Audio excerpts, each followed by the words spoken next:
नमस्कार मैत्रिणींनो, प्रियास हेल्दी रेसिपीमध्ये तुमचं स्वागत आहे। आज आपण बनवणार आहोत नागपूर स्पेशल मूग पकोडे। संतोष पकोडेवाला म्हणून नागपूरमध्ये फेमस आहे मूग पकोड्याची रेसिपी। त्याची सेम रेसिपी आज मी तशी तुम्हाला सांगणार आहे। एकदम परफेक्ट मेजरमेंट सोबत ती रेसिपी आज आपण बनवूया। पाऊस असो या संध्याकाळचा चहा, पकोडे तर पाहिजेतच। हे बघा, एकदम छान होतात, लगे वरून एकदम क्रिस्पी होतात आणि आतून एकदम नरम होतात। हे बघा, मी तुम्हाला दाखवते, एकदम सॉफ्ट होतात लगे मधातून पण। बघा आवाज किती छान येतो त्याचा, एकदम क्रिस्पी होतात। त्याच्यामध्ये आपल्याला इनो सोडा काहीच यूज नाही करायचा। चला तर मग आपण साहित्य बघूया, त्यामध्ये काय काय लागणार आहे। 1 वाटी मुगाची डाळ घेतलेली आहे मी, अर्धी वाटी उडदाची डाळ घेतलेली आहे, कमी आपल्याला हरभऱ्याची डाळ घ्यायची। हे सर्व मी 8 तास भिजू घातलेलं आहे आणि त्याचं हे मिश्रण बनवून घेतलेलं आहे। हे बघा, मिक्सर मध्ये बारीक केलेलं आहे। बारीक म्हणजे आपल्याला एकदम पेस्ट नाही त्याची बारीक बनवायची। हे बघा, असं थोडंसं जाडसर राहू द्यायचं आहे। आता आपण बाकी साहित्य बघून घेऊया। हे तुम्हाला आता सांगितलं तसं आपल्याला पीठ बनवून घेतलेलं मी हे। आता ही मी 1 वाटी भाजी घेतलेली आहे, त्यामध्ये पालकची भाजी आहे, पालक आहे, कोथिंबीर आहे आणि चवळीची भाजी आहे। चवळीची भाजी तुमच्याकडे नसेल तर तुम्ही स्किप पण करू शकता। ही लसण आणि मिरचीचा ठेचा आहे, 1 गाठा लसण आणि 7-8 मिरच्या। आणि त्यामध्ये आपल्याला थोडंसं बेसन पीठ लागणार आहे, थोडासा ओवा लागणार आहे। या चमच्यानं मी 1 चमचा घेतलेला आहे। हे बघा, 1 चमचा ओवा घेतला, 1 चमचा बडीशोप घेतली आणि 1 चमचा धणे घेतलेले आहेत। धणे आपल्याला पूर्ण शाबीत नाही घ्यायचे आहेत, थोडीशी मी त्याला अर्धा लिंब करून घेतलेले आहेत। आणि त्याच चमच्याने 1 चमचा लाल चटणी घेतलेली आहे आणि चवीपुरतं मीठ। चला तर मग आपण बाकी आता साहित्य त्यामध्ये मिक्स करून घेऊया। हे आपण मिक्सर मधून काढलेलं मिश्रण, त्यामध्ये मी आता हे बारीक केलेली पालक कोथिंबीरचे हे टाकून देत आहे। हे पूर्ण 1 वाटी आहे। त्यामध्ये चवळीची भाजी तुम्हाला म्हणजे हवी असेल किंवा भेटली किंवा आवडत नसेल तर ती नाही पण टाकली तरी पण चालते। त्यामध्ये आता पालक टाकून घेतलेला आहे आणि हे 7-8 मिरच्या आणि त्यामध्ये 1 लसणचा गाठा आणि थोडीशी जिरे टाकून हे मिक्सर मध्ये बारीक करून घेतलेली आहे। मिरचीचा ठेचा हे त्यामध्ये टाकून घ्यायचा आहे आपल्याला।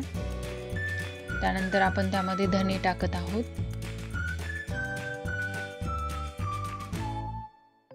त्यानंतर त्यामध्ये बडीशोप टाकायची आहे, बडीशोप शाबीतच, त्याला बारीक नाही केलेलं। हे लाल तिखट घेतलेलं आहे आणि हे चोळून मी 1 चमचा ओवा घेतलेला आहे। हे सगळं साहित्य आपल्याला टाकून द्यायचं आहे त्यामध्ये आणि चवीपुरतं मीठ टाकायचं आहे। हे सर्व मिश्रणाला मी या चमच्याने 1 चमचा मीठ टाकलेलं आहे। एकदम परफेक्ट झालेलं आहे मीठ। हे बघा, तुम्ही कमी जास्त मीठ किती खाता त्यानुसार तुम्ही मीठ टाकू शकता त्यामध्ये। हे बघा, सर्व साहित्य मी त्यामध्ये टाकलेलं आहे। आता पूर्ण छान लगे त्याला मिक्स करून घेत आहे। चमच्यानं कशानं मिक्स नाही करायचं, आपल्याला ते हातानं छान मिक्स करायचं आहे। हे बघा, छान लगे होईन तेवढा हातानं असं लगे छान त्याला होईन तेवढा हाताने त्याला छान लगे मिक्स करून घ्यायचं आहे। असं छान फेटत राहायचं, कारण आपल्याला यामध्ये इनो सोडा काहीच यूज नाही करायचा। जेवढं तुम्ही हाताने छान फेटसाल त्याला तेवढे पकोडे आपले एकदम मस्त सॉफ्ट होतात। हे बघा, मी पूर्ण त्याला हाताने मिक्स करून घेत आहे। 8 तास जर तुम्ही डाळ भिजू घातली तर एकदम छान लगे डाळ फुगल्या जाती आणि मग त्यामध्ये आपल्याला इनो सोडा काहीच यूज करायचं काम नाही पडत। हे बघा, त्यामध्ये आता मी बेसन पीठ टाकत आहे।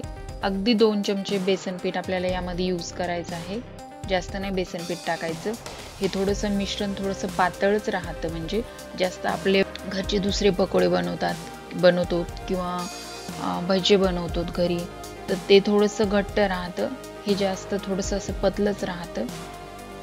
तुम्हाला मी मिक्स केल्याच्या नंतर दाखवते बघा किती पतलं आहे हे मिश्रण। डाळ काढताना मी फक्त अर्धा कप पाणी वापरलेलं आहे त्यामध्ये। डाळ काढताना आपल्याला पाणी जास्त नाही यूज करायचं, तुम्ही जर पाणी जास्त यूज केलं तर त्यामध्ये बेसन पीठ जास्त लागतं। हे बघा, मी तुम्हाला दाखवते, हे असं पतलं झालेलं आहे। हे बघा, एकदम छान लगे कढईला चिपकत पण नाहीत हे आपले पकोडे। हे बघा आपलं मिश्रण तयार आहे। आता मी कढईमध्ये तेल टाकून घेत आहे।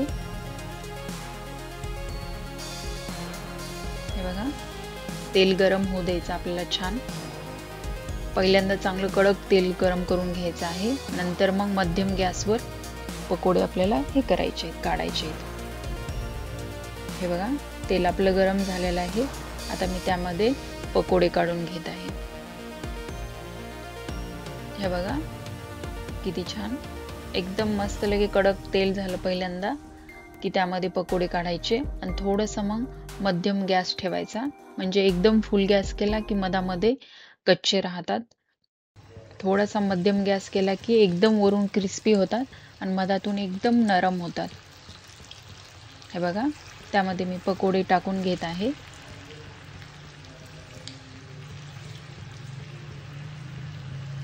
तुम्हाला सकाळच्या टायमाला जर पकोडे करायचे तुम्ही रात्री डाळ भिजू घालू शकता आणि दिवसा जर करायचे असले तर सकाळी सकाळी डाळ टाकली तरी जमते।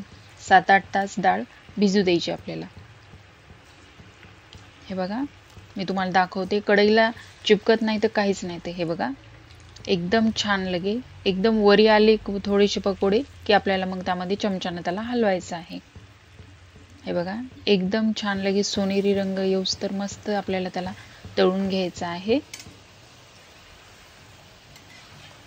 हे बघा तुम्हाला दाखवते, बाकीचे पकोडे तरी तेल थोडेसे पितात, पण हे पकोडे तेल पित नाही तर काहीच नाही। पण यामध्ये आपल्याला इनो सोडा काहीच यूज न केल्यामुळे हे एकदम खायला हेल्दी आहेत आणि त्यातली त्यात हे मुगाच्या डाळीचे आहेत। मूग उडीद डाळ असते त्यामुळे एकदम छान लागतात टेस्टला।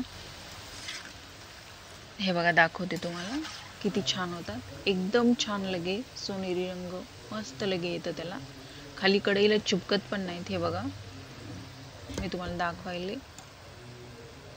तुम्हाला असं वाटत असेल की ते पतलं थोडं झाल्याच्या नंतर खाली चिपकतेल, पण खाली चिपकत नाही तर काहीच नाही। तर मिश्रण ते मिक्सर मध्ये काढताना आपल्याला पाणी जास्त यूज केलं तर ते चिपकायची भीती राहते आणि बेसन पण त्यामध्ये जास्त पडतं। त्यामध्ये मी हे सगळी डाळ काढताना फक्त अर्धा कप पाणी यूज केलेलं आहे त्यामध्ये।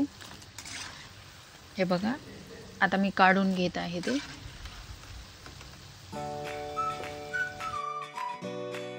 हे बघा बाकी तरी पकोडे ते केलं तर थोडंसं तेल खराब होतं तेल, पण हे पकोडे केल्याच्या नंतर बघा तेल किती नितळ आहे एकदम लगे। हे बघा एकदम छान होतात हे पकोडे। आता दुसरे पण मी बाकीचे पण पकोडे काढून घेत आहे त्यामध्ये। हे बघा आणि आपल्याला करायला पण एकदम सोपे लगे, म्हणजे एकदम पटपट पटपट आपल्याला ते तेलामध्ये टाकता येतात, जास्त एफर्ट्स पण लागत नाहीत तेलामध्ये टाकण्यासाठी। हे बघा किती छान होतात। हे तुम्ही चहा सोबत संध्याकाळच्या टायमाला खाऊ शकता।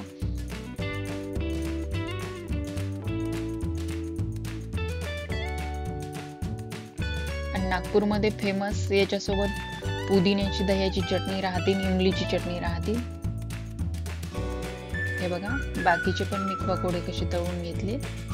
आता बाकीचे सर्व मी तळून घेते पकोडे असे।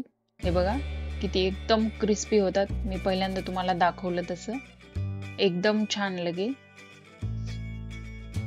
वरून एकदम क्रिस्पी होतात आणि आतून एकदम छान लगे।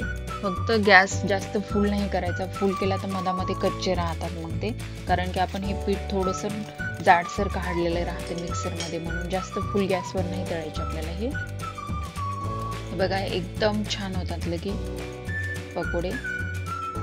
आणि या सोबत ही चटणी मी टाकलेली आहे हे पण दाखवलं। याच्यासोबत दह्याची इमलीची चटणी राहते, याचा व्हिडिओ मी लवकरच चॅनलवर अपलोड करेल। तयार आहेत आपले नागपूर स्पेशल बाहेरून कुरकुरीत आणि आतून एकदम क्रिस्पी असे मूग पकोडे। रेसिपी आवडली असेल तर लाईक करा, शेअर करा आणि अशाच हेल्दी रेसिपी पाहण्यासाठी प्रियास हेल्दी रेसिपी चॅनलला सबस्क्राईब करा। धन्यवाद।